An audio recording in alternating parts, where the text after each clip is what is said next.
Meet Berries, the AI-powered scribe that writes your therapy notes for you. Secure and private with no recordings stored and EMR ready with one click. Join over 8,000 clinicians, saving time and staying present in sessions. And right now, save $50 off your first month with code TherapyShow50. Berries, so you can focus on care, not notes. Welcome to the Therapy Show with Lisa Mustard, where continuing education meets convenience. Lisa brings therapists practical conversations with expert guests who share tools, techniques, and insights to enrich your practice. Whether you're on a walk, commuting, or cooking dinner, you can earn continuing education contact hours and stay inspired without sitting through endless recorded trainings. Visit lisamustard.com to join the CE membership and keep your professional growth as seamless as your favorite podcast. In today's episode, I'm sharing a conversation where I was invited to be a guest on the Private Practice Practically podcast, hosted by Rich Aguila. During the interview, I talk about my background as a therapist, how the idea for Podcourses came to me while attending a conference, and what it really takes to build a continuing education platform for clinicians. I also share lessons learned from podcasting, entrepreneurship, and creating practical training that therapists can immediately apply in session. Here's that conversation. All right, everybody, welcome back to the podcast. On today's episode, we have a very special guest, Lisa Mustard. How are you, Lisa? I'm great, Rich. Thanks so much for having me. I'm excited to be here. Yeah, I'm excited to talk to you and learn more about what you do and what you have to offer. With that being said, can you please tell us a little bit about yourself and what you do?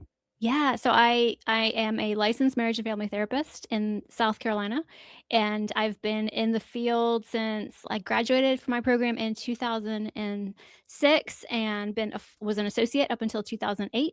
And over the course of my career, I have worked in a bunch of different settings. However, most recently for the past, I would say 15 years, I work primarily with the military population. So I've been doing that for a while now.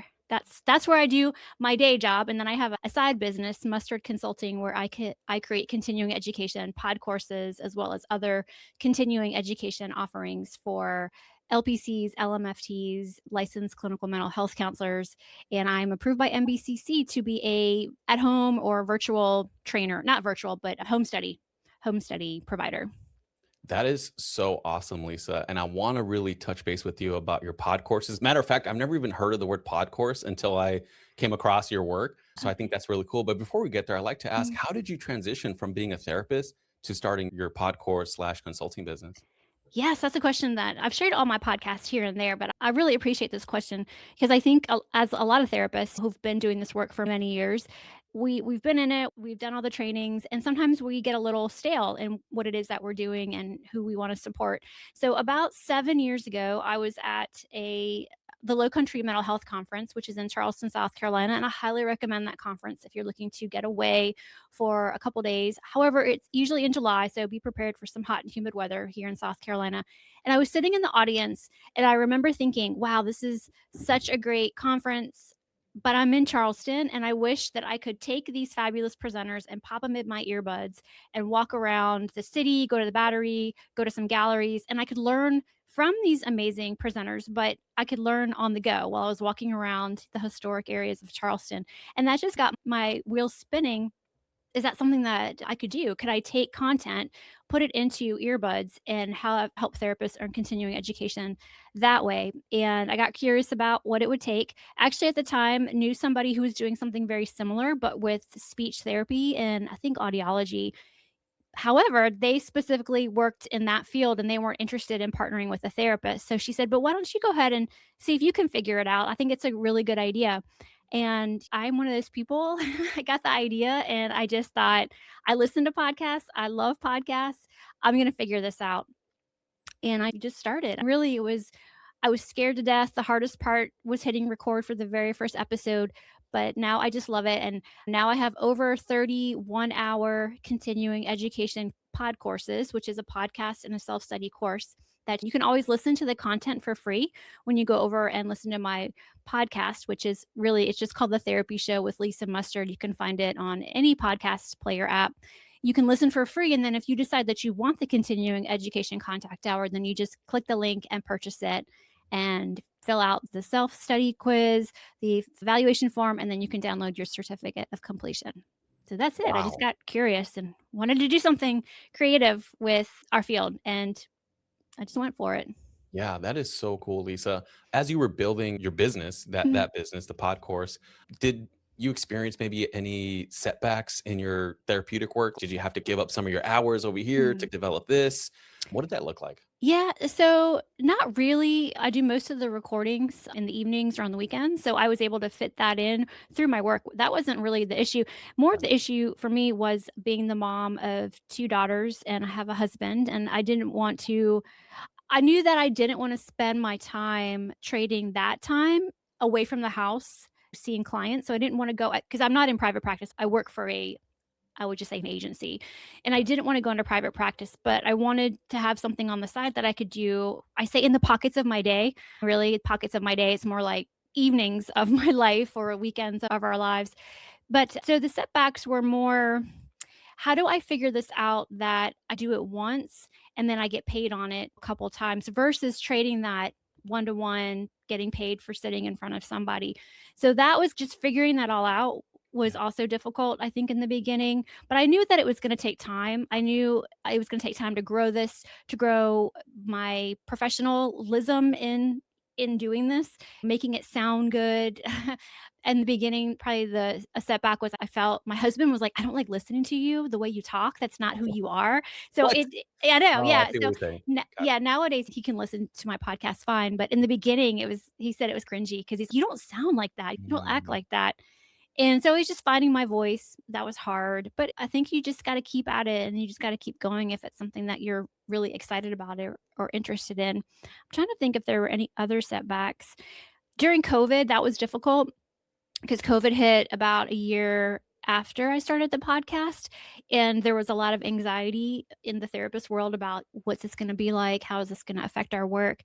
So at times I had to put the podcast on the back burner a little bit, and I would go a couple weeks without having an episode. But once I got through that, and I've had other phases in my life with work and family that I've had to put the podcast on the back burner. But the best part is I can always come back to it and pick it up and just roll with the next episode. Not every one of my episodes is a pod course. So I do have episodes in there that are just like talking to other therapists about what they do and how they help people, maybe how to help somebody who wants to start a private practice, or how to help them with marketing. I just bring people on and we talk about all kinds of different things. So like, for example, I have one recently where it's a nurse practitioner who's created a course on how to help health professionals create their own continuing education business, because I get asked a lot about how do I start a continuing education business, how do I get going?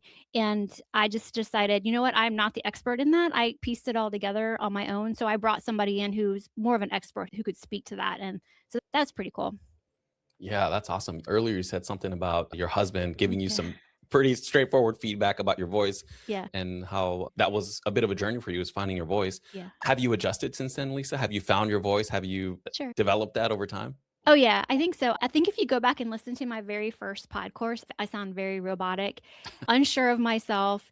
I didn't seem to have there wasn't really an authentic Lisa in there because I was so Mm, concerned about sounding professional and sounding correct and sounding like another therapist. And when I finally got probably 20 episodes in, it was like, just be yourself. And mm. I'm not perfect. I'm not the subject matter expert in many things, and just go with it and don't be afraid. And of course, good editing also helps. Yeah, absolutely. And as you were saying that, it just reminds me of a big issue that a lot of therapists deal with, and that's the Psychology Today profiles. It's like everybody sounds the same. There's a lot of generic stuff going on out there. And in many ways, that seems to be connected to this idea of finding your authentic self. Yeah. I don't want to dive into that. I just wanted to share that with you, Mhm. that just making some connections there. Okay, so you decided to start this pod course. Can you Mhm. tell me a little bit more about what you teach on there specifically, and how the process was of getting, what was it, NBCC Yeah, approved? Okay, I got it. sure. Cool. Yeah, what was that like? So getting the NBCC credential, it's a lot of sitting down and going through the guidelines and just doing what they're asking you to do. So I am a self-study provider. So I had to create my first course and actually have my learning management system set up and have everything the way they want to see it. And then I sent it to them and enrolled them as a guest in the course. And then they go through it and they give me feedback on what needs to be changed. So there was a lot of back and forth on change this, change that. It has to be more uniform. It has to look more like this. You have to say it like this. So once I got past, oh, there's just a formula here that I have to follow. Learning that formula in the beginning was a little intimidating, but once I got it down, it wasn't so bad. It took a while for me to be finally approved because they have so many back and forth and they want to make sure you're doing everything correct. So I would say from start to finish, I think it took 7 months, but it was also during COVID and they were short staffed and they had a lot of other things that they were dealing with, if I recall correctly. So I want to say I got the credential in October, was it 2020 or 2021? I can't remember, but it from start to finish took me about seven-ish months to get the credential. And then what was the other question about? Yeah, I'm sorry. no, you're good. The first question was, so what do you teach? Oh, yeah, what are the sure. courses on? Yeah. So one of the things I knew right away about creating continuing education was that I did not want to be the expert. I did not want to be the presenter. I knew that I could find subject matter experts in topics that I thought my audience would be interested in. And in the very beginning, what I did was I just reached out to peers and colleagues that were local to me that I knew were subject matter experts on certain topics. For example, I have a friend who her specialty is eating disorders. So I had her do one on eating disorders. I had another one whose expertise was in self-care for therapists. So she did one for me on self-care. Another friend who works in addiction and she came on and did one about addiction. Another friend. So I was looking for friends and peers who I knew really well, and it would be a fun not fun, but it would be an informal yet formal conversation about the topic. It would be friends or colleagues having a conversation. So I was really looking for friends or peers that I could bring on initially. And then as the podcast has grown, I've had other psychologists out in the world I never knew reach out and say, hey, I would love to present this topic for your audience. And so I've just gone, some things aren't a fit and some things are. There's a Columbia International University, which is here in Columbia, South Carolina. A friend of mine, he's a professor there. He's come on and done a few episodes for me and they've just been great. I'm trying to think how else I find people. I've had friends or colleagues recommend other therapists to me who would make a great guest. And then I've had people, like I said earlier, who pitch me to be on my show. They would find my show somehow in some interview matching, and they would pitch themselves. And I would say, hey, wow, you're like an expert in working with boys or young men. How about we look at it doing it this way? And they were like, oh, I love this idea of doing continuing education on a podcast. So it was like double win. It was like, they got to talk about what it is that they do. They got to explain their methods. And then also my audience got some really great clinical information and skills that they could get the continuing education contact hour for. So it's been really neat. I've had really interesting people reach out and want to do Podcourses. I will say one of the things I've learned about the continuing education, at least the way that I do it, is that my audience really wants things, skills, techniques, models that they can turn around and implement pretty quickly. They like the theory, they appreciate it, but they really like that my guests might suggest next time you're in session with this issue, try this. And this is why, and then follow up with this. So they really the actual clinical skills that are being given or suggested. So I really try to get my guests to focus on what can we do in session based on this topic. Because I tell my guests, like my audience, if they have really what we want is they know they have a client coming in tomorrow who's dealing with this issue. What would you tell them to do? Things like that. Oh, so many threads to pull on there, Lisa. So many. And I think I'm going to start with this one. That is, you mentioned that you were working at an agency or are working at an agency. Your family time is sacred, right? You don't want to mess with that. And so you were doing it on your off hours. How did you prevent burnout? Like, how were you able to keep everything together? Yeah, I just love podcasting. It's fun. Are we having a good time? Are you having fun? I love podcasting. Yeah. I am. I can only think of a handful of episodes where I walked away like, ooh, that was not a fun time. But that's so rare. I just love it so much. I see it as a creative outlet. My undergrad is in communications and public relations. Yeah. So at one point in my life I actually worked in sports marketing. Rich, I worked for First, I worked for the Goodwill Games, which you're probably too young to even know what that is. But the Goodwill Games, first I worked for the Tour DuPont, which was a cycling race in Richmond, Virginia. That's where I'm from. I was an intern. And then from there, I moved to Atlanta and worked for the Goodwill Games, which was Ted Turner's idea to bring Russia and the US together in a made-for-TV sporting event. And then from there, I went over and worked for World Championship Wrestling. So in marketing and promotions. And so I have a background in communications, and I just love talking to people, and I'm a therapist. So I love talking to people, but I also like listening. And I just felt like this is fun for me. It's not a grind. It's uplifting. I feel like I'm learning so much from people. I get to hear stories. I don't know. It doesn't feel like burnout. I think I've burnt out in the past kind of keeping up with promoting the podcast and keeping up with social media. But what I find is social media doesn't seem to do but so much for my podcast. My numbers stay about the same no matter how much I post on social media. Okay. Really, things like this help me more than anything. People finding my podcast or connecting with other people who do similar kind of content. Gotcha. Wow. Yeah, that's really cool. So in many ways, it sounds like doing the podcast work was energizing. It was a creative outlet, it motivated you, pumped you up. Yeah. I'm sure you probably sat down to do the work, and an hour, 2 hours, however much time later, you're like, wow, like that, I got that much done. Yeah, that's fascinating. I want to go back to the tactical components that you were talking about, Lisa. You mentioned how people really love like the quick takeaways, the tactical things that could be implemented in session. How did you identify that's what your clients want, that the listeners wanted? Was that somebody that gave you feedback, or did you just figure that out on your own? No, they tell me in the evaluation forms of the pod course, they'll tell me what they like and what they don't like.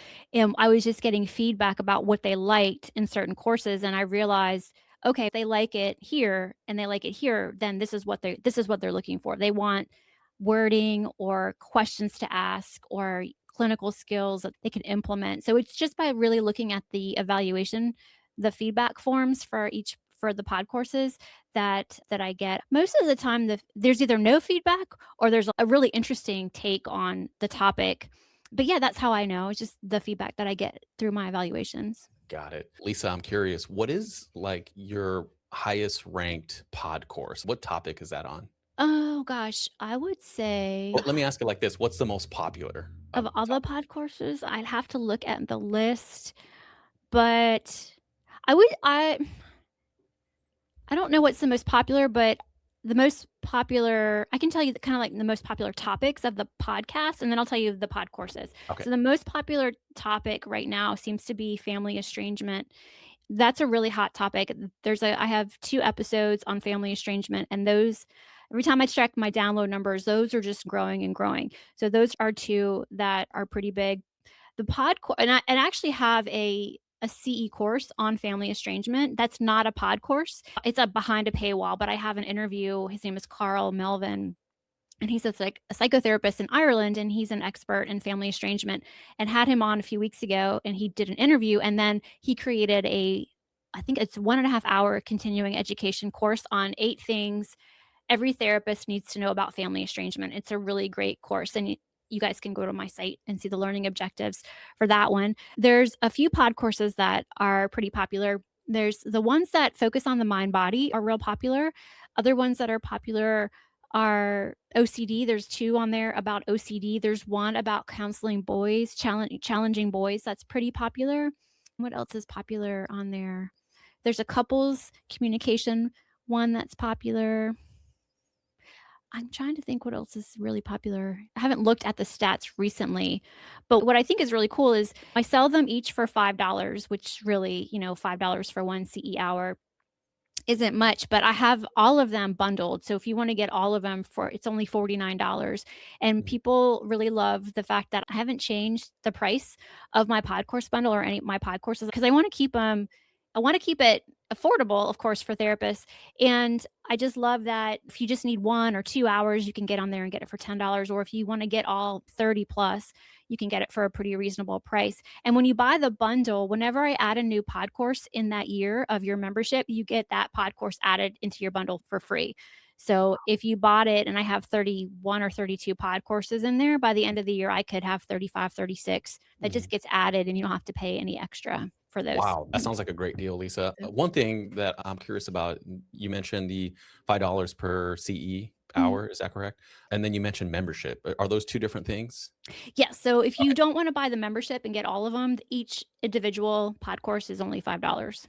got it. Okay, that Mhm. makes sense. So Mhm. you can buy them individually, or you can enroll in the membership, and then that gets you continuous access to even the newest material that comes out. And Got it. also, and the other courses on there that are behind the paywall or behind the learning management system, those vary in price. So Yeah. they're going to be different just depending on the presenter and how long the course is.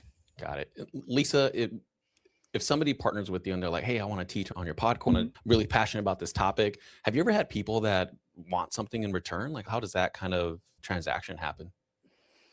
I pay my presenters. Is that what you Oh, mean? Yeah, yes. yeah, I pay Yeah. my presenters. So I know there's some out there that people who do it similar to me. And last thing I heard was they don't pay their presenters, but I don't feel like ethically I don't feel good about that because if Mm, I'm going to turn around and sell the course, I feel like they should get something in return. And I feel like people bring their A game when they're being compensated. And I look at it as I don't know, I don't feel good about that. So I do pay my presenters. Now the people who do the CE courses, that's different. We have a different agreement for them. And that just depends on a couple of other things. But yeah, no, I pay my I don't not everybody who wants to be a pod course presenter is going to be a presenter, but if it's a topic I think my audience is going to be interested in, then I'm all for it.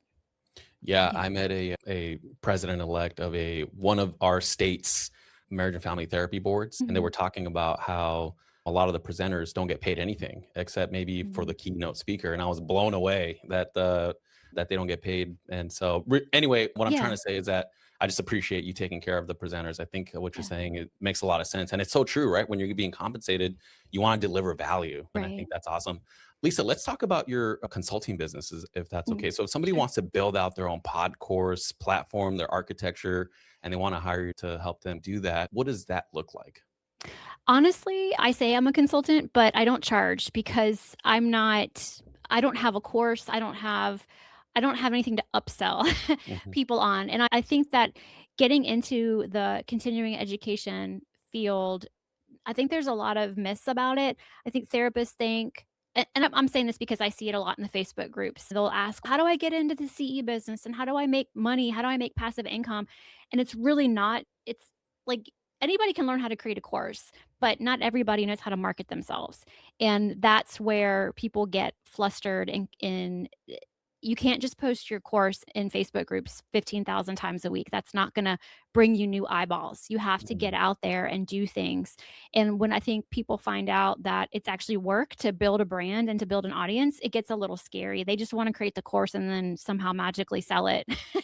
Yeah. And I get it because on some level, I thought that's how it would be for me too. But I've learned so much about it takes time, it takes patience, it takes consistency, it takes pivoting if you must and need to. It takes a little bit of humbleness and humility. There's a lot of things that go into it. But really, consulting, I'm happy to talk to people usually about it, but I don't usually take on people in a paid relationship to consult. I Mhm. did create a free chat GPT that if someone is interested in like just I have an idea for a course and I want to just figure out how to write learning objectives and outlines, you can go and I can give you the link if you want to share it. You can download my chat GPT, my free chat GPT, and you can just start playing around with it and see if it's something that you want to pursue creating continuing education because having your own continuing education business there's a lot of things that you have to think about. And in fact, I would encourage y'all, if you want to learn more, to listen to my episode with Justin Allen Montgomery. He really breaks it down as to what it takes to have a six-figure continuing education business. And that was a really cool interview. I learned so much from him. Actually, highly recommend his course. Yeah. I think it looks really good. Yeah, wow, that's incredible, Lisa. Mm, And maybe not maybe, but we'll definitely put that link mm, if you're okay with it sure. in the show notes so that people can just click on it and check out that Mhm. episode that you were talking about.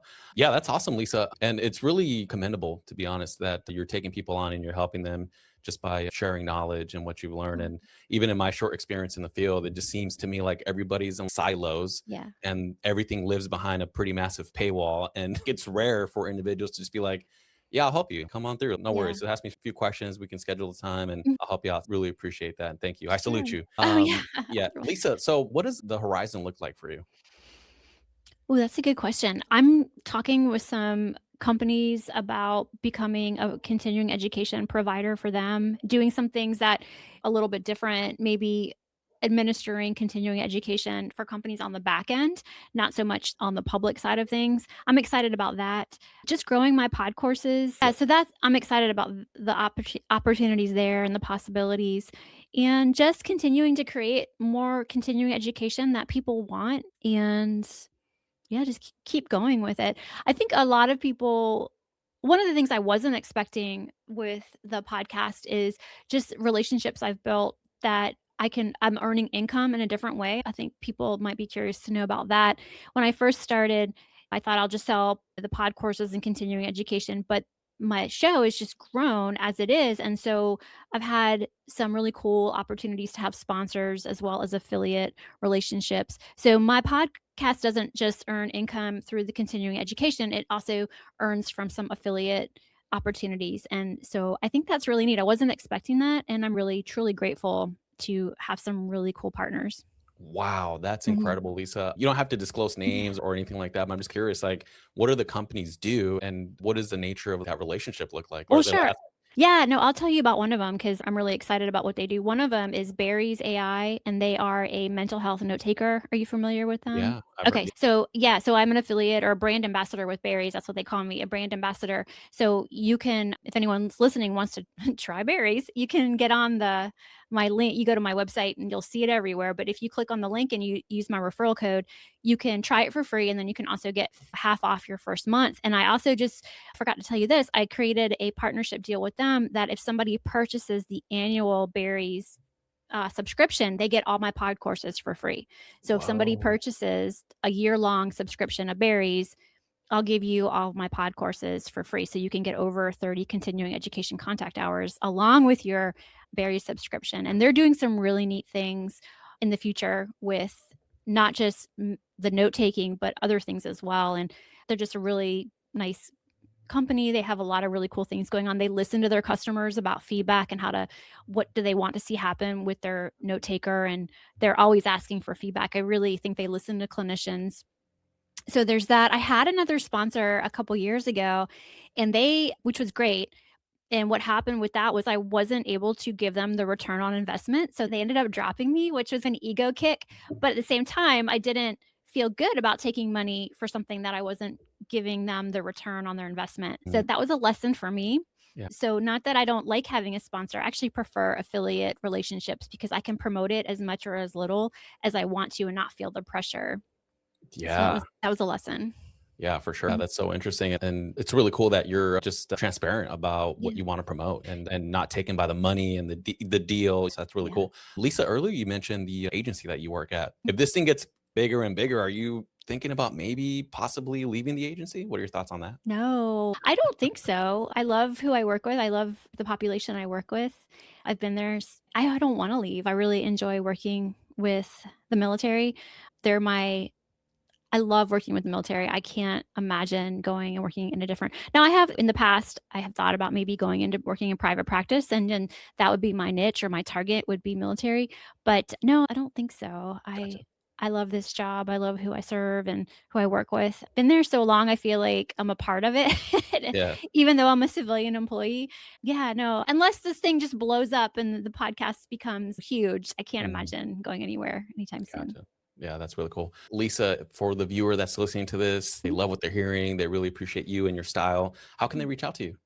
Sure. Just head over to my website, which is lisamustard.com, and you'll see all the different tabs. You'll see pod courses, you'll see CE offerings, you'll see resources, you'll see I have the bundle, and then I have like mini bundles too that you'll see under pod courses. So you can just get 3 pod courses. I think it's for $12, and you can see the different bundles I have. And you can also get on my email list. You'll see on the computer, you'll see a little pop up for half off your first pod course. But if you click around and see things, and if you want to connect with me, there's a contact form. Feel free to reach out. And yeah, if I have the time to help somebody, I'll be there and give Oh, them 15, 20 minutes. Yeah, I love that. Lisa, Mhm. thank you so much. This was such a pleasure. And just picking your brain and being able to learn from you and your energy about it. It's just like I could feel it. It's awesome. Maybe we could do this again in the future. How does that sound? Yeah, absolutely. Thank you so much for having me. It's really been a pleasure getting to know you. I look forward to it. Yes, ma'am. All right, everybody, signing out. Bye.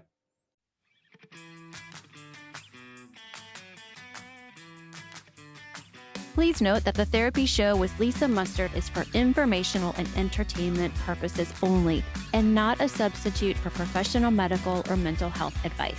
Always consult with your therapist, doctor, or physician before implementing any suggestions from the show. The Therapy Show with Lisa Mustard is edited and engineered by Chelsea Weaver. If you're looking to start a podcast or ready to take the editing off of your plate, be sure to visit chelseaweaverpodcasting.com. Well, that wraps up another episode of The Therapy Show with Lisa Mustard. I know there are hundreds of thousands of podcasts out there, and I'm thankful you've chosen to listen to mine. Be sure to visit lisamustard.com to access the show notes and discover all the Podcourses and other continuing education offerings. And I'd be grateful if you subscribe to the show. Thank you.